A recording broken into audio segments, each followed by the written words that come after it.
소비가 많이 증가하고 수출이 감소하기 때문에 제가 보기에는 한국은행이 전망한 것보다 경제 성장률 올해 특히 내년에는 더 나빠질 거라고 보고 있습니다. 저는 내년 경제 성장을 한 1.8% 정도 보고 있는데요. 그보다도 더 최근 데이터를 보면 낮아질 가능성이 있어요.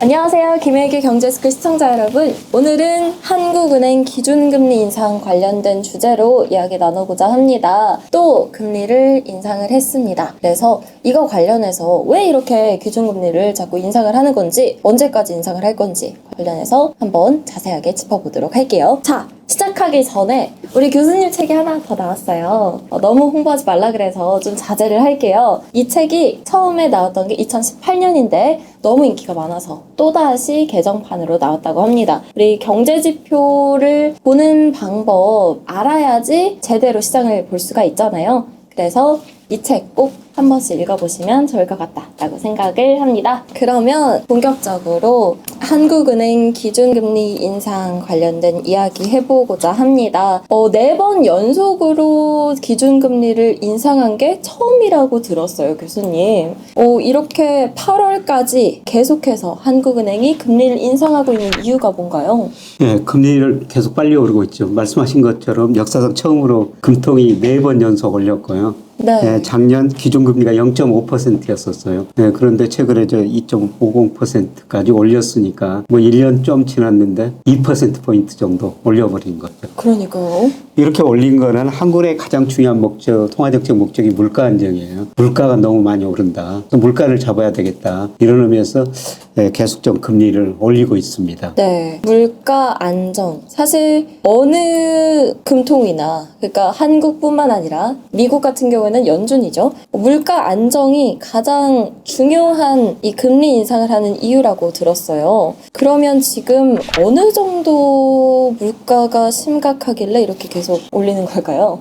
예, 지난 7월 우리 소비자 물가 상승률이 전년 동월 대비 6.3%였거든요. 네. 이건 98년 외환위기 그 이후 물가 상승률이 처음이었었고요. 그 다음에 한국은행이 이번 물가를 전망하면서 올해 물가 상승률을 5.2%로 올렸어요. 이게 지난 5월 달에 경제 전망하면서 4.5%였거든요. 근데 3개월 사이에 물가 상승 전망치를 0.7%포인트나 올려버리고요. 그 다음에 내년에는 좀 물가가 안정될 것이다. 내년에는 원래 5월 달에 2.9% 상승할 것이다 그랬는데 이번에 수정하면서 3.7%로 올려버렸거든요. 네. 한국의 물가 목표가 2% 수준이에요. 그래서 소비자 물가 기준으로 2%를 설정했는데 올해도 5.2%, 내년에도 3.7% 이렇게 오르다 보니까 금리를 계속 인상할 수밖에 없었다. 한국은행 측면에서는 이런 이야기인데요.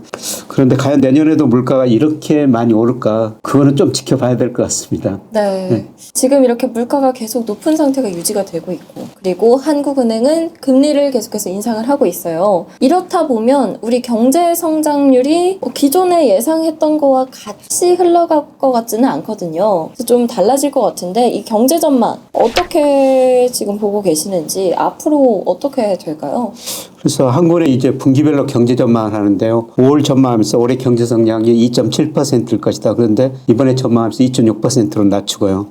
내년 전망도 더 많이 낮췄어요. 내년 2.4%를 2.1%로 낮췄거든요. 그런데 내년 경제가 2% 성장한다면 무슨 의미냐면은 네. 우리 잠재 성장률이 제가 추정해 보니까 한 2% 정도 되거든요. 그런데 내년에 2.1% 성장한다면은 거의 잠재 성장률 수준으로 성장한다는 겁니다. 그래서 한국은행이 금리를 결정할 때 주로 두 가지를 봐요. 물가 목표보다 얼마나 높은가. 지금 2% 안팎 물가 설정해 놨는데요. 물가는 올해 5%니까 훨씬 높죠. 네. 그 다음에 실제 GDP가 잠재 GDP를 넘어서느냐. 이게 아웃풋 갭이라고 경제학 교과서에 나오는데요. GDP 갭률이라고 한국에서 이렇게 표현합니다. 그런데 현재 지금 우리 GDP가 실제 GDP보다 더 높은 수준에 있다는 겁니다. 그래서 우리 경제가 지금 능력 이상으로 성장한다는 거죠. 그래서 물가가 오르니까 결국 금리를 올려가지고 수요를 줄여야 되겠다는 것이죠. 그런데 문제는 내년에 그 2.1% 성장할 것인가. 네. 저는 이것보다 훨씬 더 성장률이 낮으리라 보고 있거든요. 지금 국가 차원에서는 경제 성장률을 2.1%로 보고 있는 건데. 예, 한국은행에서는요. 네. 그리고 저는 뭐 작년부터 올해 우리 경제 성장을 한 2.5%할 것이다 이렇게 내다봤는데 뭐 작년 말에는 대부분 한 3% 조금 넘게 성장할 것이다. 그런데 계속 낮추는데요. 거의 2.5%에 수렴해 가는 것 같습니다. 그런데 저는 뭐 빠르면 4분기, 늦어도 내년 상반기에는 우리 경제가 마이너스 성장하리라 보고 있습니다. 이번에 그 한국은행이 경제 전망하면서 올해 2.6, 내년에 2.1%로 보는 거는 소비가 그래도 증가한다는 겁니다. 그런데 과연 한국은행이 전망한 것처럼 소비가 증가할 것인가? 네. 그거는 제가 좀 보기에 어려운 것 같습니다. 왜냐하면 지금 가계부채가 상당히 높은 상황이고요. 금리가 오르면 오를수록 시차를 두고 소비가 줄어들 수밖에 없어요. 그래서 요새 우리 신문 보면은 이렇게 금리가 오르니까 가계 이자 부담이 늘었다. 뭐 작년보다 금리가 2% 오르니까 23조가 늘었다. 이런 이야기가 나오는데요. 그만큼 금리가 오르면 오를수록 원리금 상환할 부담이 늘어나니까 소비가 줄어들 수밖에 없다는 것이죠. 네. 그리고 지금 자산 가격이 지금 많이 떨어지고 있어요. 최근에 주가가 많이 떨어지고 있고 지금 집값이 좀 떨어지기 시작했거든요. 그런데 주가가 작년에 뭐 3,300 갔다가 최근에 2,300까지 떨어진 것처럼 모든 자산 가격이 경착륙이라는 겁니다. 그런데 제가 분석해 보니까 집값도 지금 지나치게 가대평가됐다가 가소평가되는 국면으로 경착륙하는 과정이라고 보고 있거든요. 그런데 우리 가계가 소비 형태를 분석해 보니까 주가보다는 집값이 훨씬 더 영향을 미쳐요. 왜냐하면 우리 가계 전체 자산 중에서 주식 비중은 한 5%밖에 안 됩니다. 네. 근데 부동산 비중은 73%나 돼요. 부동산이 영향을 훨씬 많이 주네요. 예, 그렇죠. 그래서 집값이 떨어지면은 소비 심리가 더 빨리 위축되고 실제로 소비가 위축되거든요. 그래서 한국은행 예상보다도 소비가 좀 덜 증가할 가능성이 높고요. 문제는 수출이에요. 우리 GDP에서 수출이 차지하는 비율이 44%인데 네. 지금 수출이 많이 둔화되고 있다는 거죠. 그래서 8월 20일까지 보니까요. 제가 일평균 수출 금액 가지고 주가를 전망하는데 20일까지 일평균 수출 금액이 작년 동기에 비해서 0.5% 증가하는 데 그쳤거든요. 지금 제가 전망하는 것보다 훨씬 실제치가 낮게 나오고 있어요. 그래서 빠르면은 9월, 10월 가면서 아마 수출이 감소세로 전환될 가능성이 높습니다. 네. 세계 경제가 나빠지면서요. 그래서 소비가 많이 증가하고 수출이 감소하기 때문에 제가 보기에는 한국은행이 전망한 것보다 경제 성장률 올해 특히 내년에는 더 나빠질 거라 보고 있습니다. 저는 내년 경제 성장을 한 1.8% 정도 보고 있는데요. 그보다도 더 최근 데이터를 보면 낮아질 가능성이 있어요. 2.1%도 낮아 보이고 1.8%는 더 낮아 보이는데 이거보다 더 낮아진다고요? 예, 그렇습니다. 실제로 저 IB들 투자은행이라고 그러죠. 세계적 투자은행이 뭐 경제 전망을 하는데 내년 경제 성장률을 평균 9개 IB 평균 보니까 한 1.7% 정도 나오거든요. 제가 전망한 것보다 더 낮은데 문제는 경제 성장률이 떨어질 때는 전문가들이 전문기관들이 전망한 것보다 실제치는 더 낮게 나온다는 겁니다. 그래서 한국은행이 내년에 2.1% 성장하고 물가를 3.7%로 전망해놨는데요. 뭐 IB나 제가 전망해보면 경제 성장이 이보다 더 낮고 경제 성장이 떨어진다는 건 수요가 위축된다는 겁니다. 네. 수요가 위축되니까 아마 한국은행이 전망한 것보다 물가는 훨씬 더 낮게 나올 수가 있어요. 물가를 지금 몇 퍼센트로 보고 있는 거죠? 2.7%로 보고 있는 네, 한국은행이 올해는 5.2%, 내년에는 3.7%. 네. 이렇게 좀 높게 보고 있거든요. 그런데 이것보다도 좀 낮아질 가능성이 있다는 겁니다. 5.7%. 네. 그러면 물가 상승률은 그나마 그래도 좀 진정이 되는 것 같은데 네. 경제 성장률은 계속해서 낮아진다. 뭔가 좋은 상황은 아닌 것 같아요. 그러면 앞으로 이제 기준금리를 좀 조절을 해 가면서 뭔가 정책 방향성을 결정해 나갈 텐데 앞으로 그럼 기준금리 계속해서 뭐 올리게 될까요?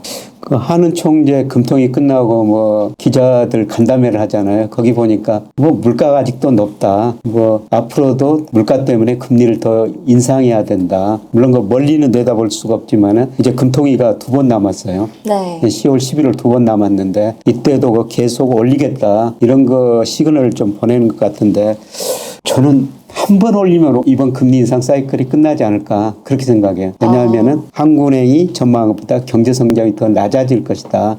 빠르면은 수출이 감소하고 있기 때문에 저는 아마 4분기 경제 성장이 전분기 대비 마이너스가 될 수도 있고요. 뭐 4분기 아니라도 내년 상반기에는 마이너스 성장하려고 보고 있거든요. 네. 이런 거 보면은 물가는 뭐 한국의 목표안보다 좀 더 계속 높게 나올 텐데 이 경제 성장이 이렇게 떨어지는 거에 계속 그 금리를 올릴 수가 없다는 것이죠. 그래서 지금 기준금리가 2.50%인데요. 한 2.75% 한 번 정도 올리면 끝나지 않느냐. 물론 여기에는 또 미국이 어떻게 되느냐 거기에 따라 달려 있죠. 네. 그래서 9월 21일 날 FOMC가 열리지 않습니까? 거기서 지금 미국이 0.50% 빅 스텝을 하느냐 0.75% 자이언트 스텝을 하느냐 이게 남아있는 문제인데요. 저는 미국도 경기가 지금 둔화되고 있기 때문에 아마 0.50% 올리고 그 다음에 한 번 올리면 미국 금리 상한선이 3.5% 정도가 되거든요. 네. 그래서 미국 통화 정책을 우리가 또 봐야 되죠. 그래서 한은 총재가 기자간담회하면서 재밌는 이야기를 하더라고요. 한은 금통위에서 한 분이 이런 이야기를 했대요. 네. 한국은행이 정부에는 독립됐지만은 페드 미 연준에는 독립되지 못한다. 미 연준이 금리를 올리면 우리도 더 올릴 수밖에 없다는 것이죠. 어쩔 수가 없으니까 그렇죠. 미국이 먼저 올려버리면 네. 우리만 안 올리고 있으면은 손해를 보는 거잖아요. 예, 그래서 아마 연준이 이제 어떻게 대응하느냐. 예, 그런데 제가 뭐 보기에는 미국 경기도 좀 성장률이 많이 둔화되고 있기 때문에 아마 9월에 0.50% 올리고요. 그 다음에 미 연준은 11월, 12월 FOMC 두 번이 남아 있거든요. 거기서 한 차례만 더 올리면 0.50% 올리면 3.5%가 된다는 거죠. 아마 미국도 금리 인상 사이클이 그게 마지막이 아닐까 이번 사이클에서요. 네, 미국이 1, 2분기 지금 마이너스 성장했습니다. 2분기 경제 성장률은 뭐 원래가 처음에 속보치가 마이너스 0.9% 나왔는데 네. 뭐 잠정치는 마이너스 0.6%로 조금 마이너스 폭이 줄어들었거든요. 아마 3분기는 플러스 성장할 거예요. 네, 그런데 4분기 가서 미국도 소비가 위축되면서 지금 미국 집값도 떨어지고 있거든요. 그래서 4분기에는 마이너스 성장하고 내년 상반기에도 마이너스 성장할 것이다.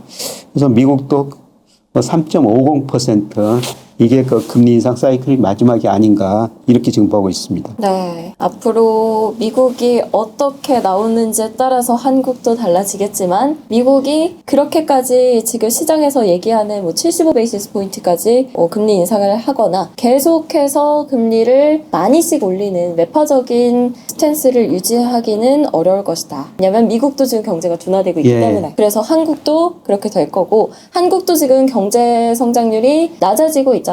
그래서 기준금리를 걱정될 정도로 올릴 것 같지는 않아요. 그러면 지금 이렇게 기준금리를 그래도 인상을 했잖아요, 어제. 예. 이게 자산 가격 그리고 우리 경제에 어떤 영향을 바로 미치게 될지 그건 궁금해요. 예. 그래서 한국은행이 뭐 금리를 계속 올렸던 이유는 한국의 통화정책 목표가 물가 안정과 금융 안정이라는 거거든요. 그런데 작년 거 보면은 한국은행 그 금융안정 보고서 같은 거, 금융안정 보고서라는 것은 뭐냐면은 한국은행이 1년에 2번 금융안정 보고서를 작성해가지고 국회에 제출하게 돼 있거든요. 그 보고서를 보면은 금융 불균형이라는 단어를 굉장히 많이 쓰고 있었어요. 불균형. 예, 금융 불균형이 뭐냐면은 금융 안정이 통화정책 목표가 되는데 금융이 안정되지 않았다는 거죠. 불균형이라고 한국은행이 그렇게 표현했는데요. 네. 그거는 뭐냐면은 부채, 특히 가계부채가 너무 많아졌다. 네, 그리고 자산 가격, 특히 집값이 너무 많이 올랐다. 이게 그 시장에 의해서 집값이 많이 올랐지만 한국은행도 부분적으로 책임이 있다는 것이죠. 네. 네, 그동안 코로나이기 때문에 돈을 많이 풀고 금리를 굉장히 많이 내렸지 않습니까? 금리를 내리다 보니까 가게가 돈 빌려 많이 쓰다 보니까 가계부채가 늘었고 그다음에 저금리 때문에 집값이 많이 올랐다는 겁니다. 그래서 이런 것들이 그 금융 불균형이 너무 지나치게 심화됐다. 이런 걸 해소하기 위해서 그동안 금리를 올렸던 것이죠. 네. 네, 그런데 최근에 보니까 이제 집값이 떨어지기 시작했습니다. 그래서 우리 신문 보면은 어디 뭐 전도시가 몇 % 떨어졌다. 뭐 13주 만에 전국 집값 하락률이 최고다. 강남도 떨어진다. 네, 그리고 일부 뭐 지방도시, 주변 도시에서는 역전세가 나타나고 있다. 역전세라는 건 뭔지 아시죠? 네. 그냥 전세 가격보다 집값이 더 밑으로 떨어지는 겁니다. 네, 그런 현상이 지금 서서히 그 지방 주변 도시부터 발생하고 있거든요. 네, 그리고 대출 증가세가 많이 둔화되고 있어요. 그래서 한국은행이 금융 불균형을 해소하기 위해서 금리를 올렸는데 그런 효과가 지금 어느 정도 나타나고 있다는 것이죠. 아. 그래서 특히 이제 집값이 문제인데요. 네, 제가 이 방송에서 늘 말씀드렸지만 자산 가격은 연착륙이라는 게 없다는 겁니다. 경착륙한다는 거죠. 연착륙이 노력을 해도 안 되는 건가요? 그거는 자산 가격이라는 거 정부가 어떻게 할 수가 없고요. 그래서 예를 들어 가지고 제가 우리가 일평균 수출하고 코스피하고 자주 그 비교를 합니다만은 장기적으로 상관계수 0.86이니까 거의 같은 방향으로 움직이거든요. 근데 작년 4월에는 코스피가 일평균 수출 금액을 한 40% 가대평가했어요. 네. 근데 올 6월 달에는 한 14% 정도 가소평가해 버렸거든요. 그러니까 자산 가격이라는 것은 오를 때는 펀더멘탈을 가대평가하는데 떨어질 때는 가소평가한다는 거죠. 사실 주가가 지금 경착륙한 거예요. 네. 근데 집값은 역시 경착륙을 할 거라는 겁니다. 네, 그래서 작년에는 집값이 계속 오르다 보니까 최근에 저 한 기자가 저한테 이런 이야기를 합니다. 집값이 계속 오르니까 그 부인께서 집을 사자. 그래서 부동산에서 계약하고 왔는데 신문에서 계속 집값이 오른다니까 집을 팔려고 내놓은 사람이 못 팔겠다 그 가격에 올려달라. 그래서 못 샀다는 겁니다. 지금은 어떻습니까? 지금은 거꾸로예요. 집을 살려는 사람이 집사로 가가지고 계약을 했는데 그래서 신문에서 집값이 계속 떨어진다고 나오지 않습니까? 살려는 사람이 하는 사람한테 가격 안 내려주면 안 사겠다. 아, 반대가 됐네요, 완전. 완전히 반대가 된 거죠. 네, 그리고 주식이라는 거는 사실 거래가 잘 될 수가 있어요. 손해봐도 빨리 팔 수가 있거든요. 근데 집이라는 건 한번 떨어지기 시작하면 심리가 위축되면은 계속 살려는 사람은 더 싸게 살려고 그러고 또 팔려고 하는 사람이 그 가격에 안 팔리니까 이제 가격을 낮출 수밖에 없죠. 네. 그래서 집값도 경착륙한다는 겁니다. 그래서 2009년 2012년에 우리나라 서울 아파트가 물론 지역에 따라 차이가 있지만은 강남 아파트 30-40% 떨어진 경우가 있거든요.